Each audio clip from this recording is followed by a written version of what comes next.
नमस्कार मित्रांनो, मी ऋतिक कांबळे स्पर्धा विश्व या युट्यूब चॅनलवर तुमचं सर्वांचं सहर्ष स्वागत करतो.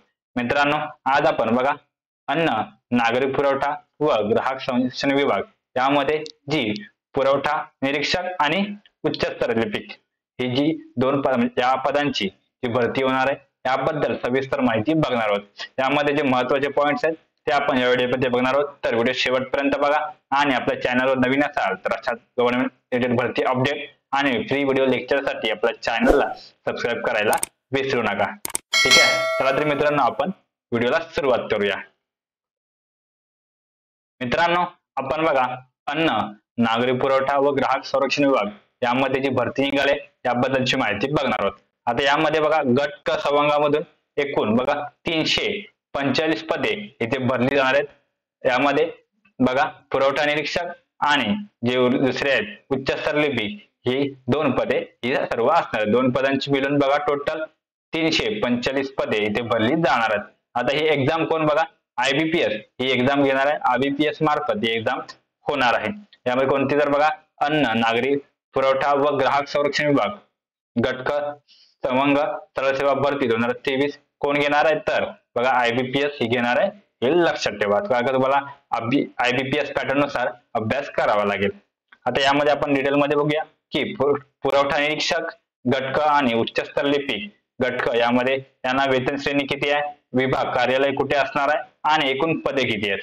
तर बघा सुरुवातीला आपण बघूया पुरवठा निरीक्षक गट क याची वेतन श्रेणी असणार आहे बघा 29,200 ते 92,300 आणि त्यामध्ये अधिक महागाई भत्ता व इतर नियमाप्रमाणे इतर जे देय असणार आहेत ते तुम्हाला भेटणार आहेत.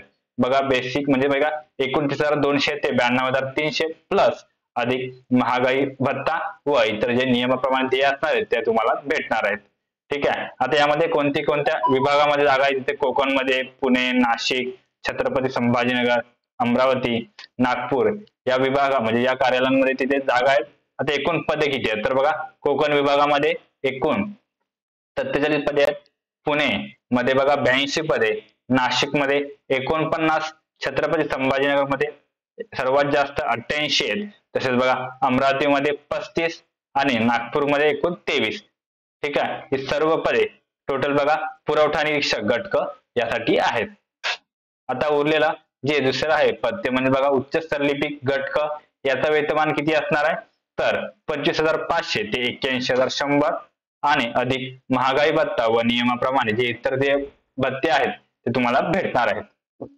आता याचं कार्यालय कुठे असणार आहे तर बघा वित्तीय सल्लागार व उपसचिव कार्यालय यांचे कार्यालय अन्न, नागरी पुरवठा व ग्राहक संरक्षण विभाग मुंबई म्हणजे बघा तुमचा जॉब हे मुंबईमध्ये असणार आहे. यासाठी एकूण जागा किती आहेत तर बघा टोटल 21 जागा या उच्च स्तर लिपिक गट क यासाठी असणार आहेत.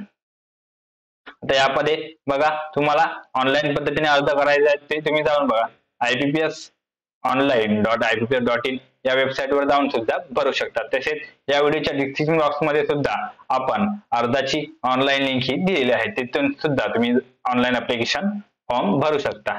ठीक आहे, आता बाकीचे इतर सर्वसाधारण तरतुदी आहेत त्या इथे दिलेल्या आहेत. ही संपूर्ण PDF आपल्या टेलिग्राम चॅनल अपलोड केलेली आहे, तिथे जाऊन तुम्ही ही संपूर्ण PDF डाउनलोड करून डिटेल मध्ये वाचू शकता. मी यामध्ये जे महत्त्वाचे पॉइंट्स आहेत तेच फक्त सांगणार आहे. ठीक आहे, तर इथे खिलाडू आरक्षण तसेच दिव्यांग आरक्षण याबद्दलची डिटेल मध्ये माहिती दिलेली आहे. ठीक आहे, आता याच्यामध्ये बघा पात्रता वयोमर्यादा किती आहे तर किमान म्हणजे कमीत कमी सर्वांसाठी ही 18 कंपल्सरी आहे, म्हणजे तुम्ही 18 वर्ष पूर्ण असतील तर तुम्ही इथे अप्लाय करू शकता कमीत कमी. आणि जास्तीत जास्त बघा अराखीव म्हणजे ओपन साठी 38, तसेच मागासवर्गीय, अनाथ, अधोगय यांच्यासाठी 43, प्रावीण्यप्राप्त खेळाडूंसाठी बघा अराखीव साठी 43 आणि मागासवर्गीय, अनाथ, अधोगय यांच्यासाठी सुद्धा 43 ही वयोमर्यादा असणार आहे. तसेच माजी सैनिक साठी अराखीव म्हणजे ओपन मध्ये त्यांच्यासाठी 38 वर्षे प्लस सेवा कालावधी आणि अधिक 3 वर्षे, तसेच मागासवर्गीय, अनाथ, अधोगय यांच्यासाठी बघा 43 वर्षे प्लस सेवा कालावधी प्लस 3 वर्षे ही जी वयोमर्यादा असणार आहे. तसेच बघा दिव्यांग, प्रकल्पग्रस्त, भूकंपग्रस्त यांच्यासाठी 45 वर्षे, तसेच पदवीधर अंशकालीन उमेदवार यांच्यासाठी 55, तर अनाथ यांच्यासाठी एकूण 43 पर्यंत वयोमर्यादा असणार आहे. आता शैक्षणिक पात्रता कोण कोण इथे अप्लाय करू शकतो? तर बघा, मान्यता प्राप्त विद्यापीठाची पदवी किंवा महाराष्ट्र शासनाने पदवी समतुल्य मान्य केलेली अर्हता इथे मानली जाणार आहे. म्हणजे बघा, कमीत कमी जर तुम्ही पदवीधर असाल तर तुम्ही इथे अप्लाय करू शकता. तुम्ही ग्रॅज्युएट असणं आवश्यक आहे. बघा, परंतु जर पुरवठा निरीक्षक या पदासाठी तुम्ही अप्लाय करत असाल तर बघा, जर अन्न तंत्रज्ञान किंवा अन्न विज्ञान या विषयामध्ये पदवी धारण करणाऱ्या उमेदवारांना परीक्षेत समान गुण असल्यास त्यांना प्राधान्य देण्यात येईल.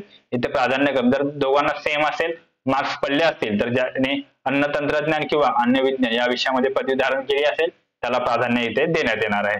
तसेच बघा, उमेदवार प्रस्तुत परीक्षेकरता अर्हता प्राप्त ठरल्यास परीक्षेच्या विषयासाठी विविध पद्धतीने आवश्यक अर्ज माहिती सादर करण्याच्या अंतिम दिनांकापर्यंत पदवी परीक्षा उत्तीर्ण होणे बघा अनिवार्य राहणार आहे. तसेच मराठी भाषेचे ज्ञान सुद्धा आवश्यक आहे.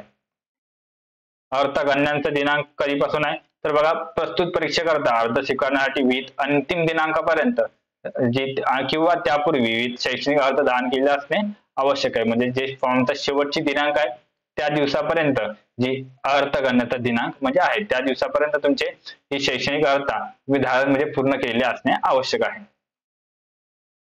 आता परीक्षेचे स्वरूप असणार म्हणजे प्रश्नपत्रिका कशाची असणार आहे, कोणते कोणते विषय आणि त्यांना किती मार्क्स असणार आहेत, कोणत्या दर्जाचे असणार आहेत ते आपण बघूया.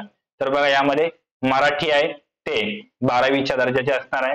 तसेच इंग्रजी 12वीच्या दर्जाचे, सामान्य ज्ञान पदवीच्या आणि बौद्धिक चाचणी व अंकगणित हे सुद्धा पदवी या लेवलचे असणार आहे. आता हे बघा, हे प्रश्न दोन्ही मराठी आणि इंग्रजी दोन्ही माध्यमातून तुम्हाला असणार आहेत. दोन्ही भाषेमध्ये तुम्ही प्रश्न मराठीचे फक्त मराठीमध्ये येतील, इंग्रजीचे इंग्रजीमध्ये येतील. बाकीचे सामान्य ज्ञान आणि बौद्धिक चाचणी अंकगणित आहे त्यांचे मराठी आणि इंग्रजी दोन्ही भाषेमध्ये तुम्हाला त्याचे प्रश्न उपलब्ध असणार आहेत.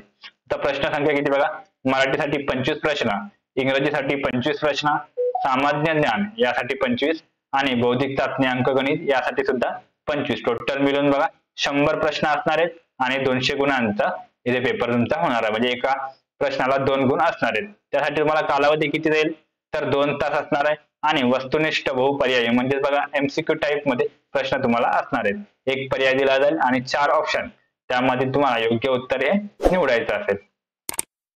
ठीक आहे. आता अर्ज करण्यासाठी पद्धत बघा, तुम्हाला ते सांगितलं की IBPS.online.in या वेबसाईटवर जाऊन सुद्धा करू शकता किंवा बघा mahafood.government.in यांच्या ऑफिशियल वेबसाईटवर जाऊन सुद्धा तुम्हाला तिथे अर्जाची ही लिंक तुम्हाला भेटणार आहे. तसेच या व्हिडिओच्या डिस्क्रिप्शन बॉक्स मध्ये सुद्धा अर्जाची लिंक दिलेली आहे. आता बघा, ही इतर कागदपत्र त्याबद्दलची सर्वसाधारण ज्या परीक्षेच्या सूचना असतात त्या दिलेल्या आहेत. आता परीक्षा शुल्काचा भरणा म्हणजे परीक्षेची फी. ठीक आहे. आता किती किती असणार आहे तर बघा, परीक्षा शुल्क अराखीव म्हणजे बघा ओपन साठी 1000 रुपये असणार आहे आणि बाकी जे इतर आहेत तर मागासवर्गीय, अधोगत, दिव्यांग, अनाथ यांच्यासाठी 900 रुपयाची फीज असणार आहे. म्हणजे बाकी फक्त ओपन साठी 1000 आणि बाकी जे इतर समांग आहेत त्यांच्यासाठी 900 रुपये फीज असणार आहे. तसेच माजी सैनिक यांच्यासाठी बघा फी ही माफ असणार आहे, त्यांना कोणतीही इथे फी घेण्यात येणार नाही. कोणासाठी? माजी सैनिक. बाकीच्यांसाठी जे ओपन मध्ये येतात त्यांना 1000 आणि बाकी जे इतर वर्ग आहेत त्यांना 900 रुपये इथे फीज असणार आहे. ठीक आहे. आता ऑनलाईन अर्ज विविध परीक्षा शुल्कासहित सादर करण्याचा कालावधी बघा कधी आहे, म्हणजे तुम्हाला अर्ज किती तारखेपासून कधी चालू होणार आहे आणि कधीपर्यंत भरायचा बघा. 13 डिसेंबर 2023 रोजी रात्री 12 वाजल्यापासूनच म्हणजे तेव्हापासून अर्ज चालू होईल ते 31 डिसेंबर 2023 रोजी 23 वाजून 59 मिनिटापर्यंत चालू होणार. म्हणजे बघा 13 डिसेंबरला चालू होईल आणि 31 डिसेंबरला हे फॉर्म बंद होणार आहे. या दिवसामध्ये तुम्हाला अर्ज आणि पेमेंट हे करायचं आहे. आता प्रवेश पत्र ऑनलाईन काढून घेणे. प्रवेश पत्र म्हणजे हॉल तिकीट बघा तुम्हाला परीक्षा दिनांकाच्या 7 दिवस अगोदर तुम्हाला समजलं जाईल. परीक्षा दिनांक अजून दिलेली नाहीये, तुम्हाला परीक्षा दिनांक ही लवकरच कळवली जाईल. ठीक आहे. आता ही निवड प्रक्रिया कशा प्रकारे करण्यात येईल, तसेच गुणवत्ता यादी प्रसिद्ध कशा प्रकारे, प्राधान्यक्रम हे कशा प्रकारे देण्यात येईल याची संपूर्ण डिटेल माहिती इथे दिलेली आहे. आपल्या टेलिग्राम चॅनलवर याची लिंक या संपूर्ण याची PDF तिथे सेंड केलेली आहे, तिथे जाऊन डाउनलोड करून तुम्ही ही संपूर्ण PDF वाचू शकता. ठीक आहे. आता इथे पुढे डिटेल मध्ये म्हणजे कोणत्या कोकण विभागामध्ये कोणत्या कासाठी किती जागा आहेत, बाकी पुढे पुणे विभागामध्ये तसेच नाशिक विभागामध्ये एकदम डिटेल मध्ये दिलेलं आहे. ते तुम्ही आपल्या टेलिग्राम चॅनलवर जाऊन संपूर्ण PDF डाउनलोड करून घ्या. तिथे जाऊन तुम्हाला डिटेल मध्ये तुमच्या कास्टसाठी किती जागा आहे ते तुम्ही तिथे पाहू शकता. मित्रांनो, व्हिडिओ कसा वाटला हे कमेंट करा. तसेच तुम्हाला काही या भरतीबद्दल काही प्रश्न असतील तर तुम्ही कमेंट मध्ये विचारू शकता. मी त्यांचं लवकरात लवकर उत्तर देण्याचा प्रयत्न करेन. तसेच आपल्या चॅनलवर नवीन असाल तर सबस्क्राईब करून घ्या, जेणेकरून अशाच नवनवीन भरती अपडेट्स तुम्हाला सर्वात आधी पाहता येतील.